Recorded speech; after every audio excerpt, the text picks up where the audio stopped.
Проект по созданию туристско-рекреационного кластера «Лена» в Хангаласском районе Якутии вошел в национальную программу социально-экономического развития Дальнего Востока.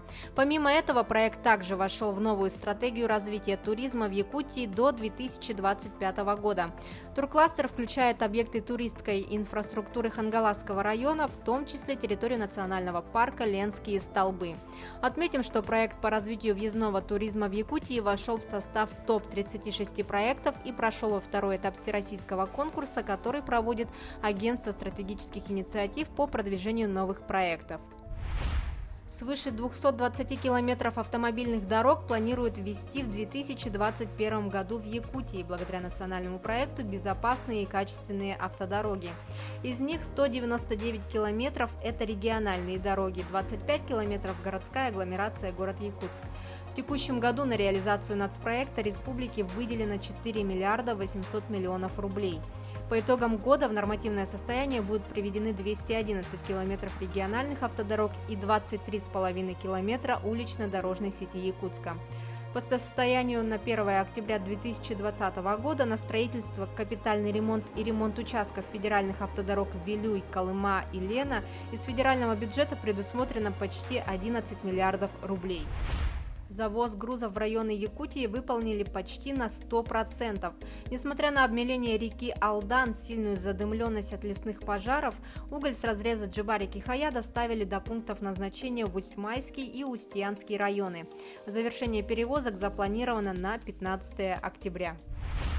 Компания «Алроса» запустила сервис дистанционной демонстрации алмазов «Алроса Video Viewer».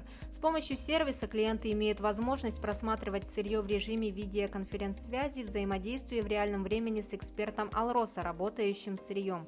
Клиенты отмечают, что сервис позволяет им детально изучать товар во всех ракурсах, проводить сравнение позиций и получать все данные, необходимые для информированного отбора. Напомним, в августе компания провела цифровой аукцион, на котором клиенты смогли осмотреть цифровые копии алмазов через личный кабинет.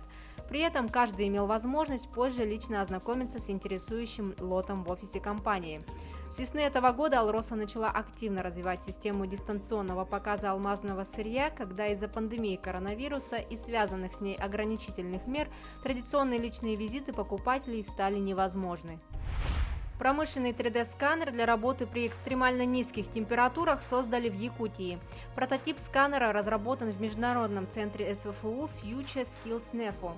Он позволяет создавать точные копии реальных объектов в цифровом виде. Сканер можно использовать в любой инженерной системе или на строящемся объекте при полевых работах в случае поломок, разрушений и иных технологических негативных эффектов. Исследователи провели полевые испытания своей разработки на металлических опорах газовых магистралей и зданий. Также несколько разрушенных приборов были восстановлены по моделям со сканера. В дальнейшем у разработки может появиться функция передачи данных беспроводным путем от оператора комплекса до компьютера инженеров, проектировщиков или сервера цифровых двойников. Новые минералы из трубки «Интернациональная» названы в честь Мирного и Батуабинской геологоразведочной экспедиции. Они получили название Мирныит и Батуабинскит. Минералы были открыты новосибирскими учеными-геологами при исследовании непрозрачных минеральных включений в спутниках алмаза Пиропах. Утверждение минералов было непростой задачей из-за их сложного состава и небольшого размера, менее 1 мм. Для исследования пришлось разбить вмещающие пиропы, достать представительные иголочки минералов и скрупулезно проделать большой объем работ. Минералоги работали над ними несколько лет, и примечательно, что Международная минералогическая ассоциация одобрила результат именно в юбилейный для Мирнинского района год. Напомним, в этом году Якутская алмазная провинция отметила 65-летие с момента открытия первого промышленного значимого коренного месторождения алмазов трубки «Мир» и 55-летие Мирнинского района. Это были новости экономики на Якутия 24. Выпуск подготовила Нургуяна Иванова.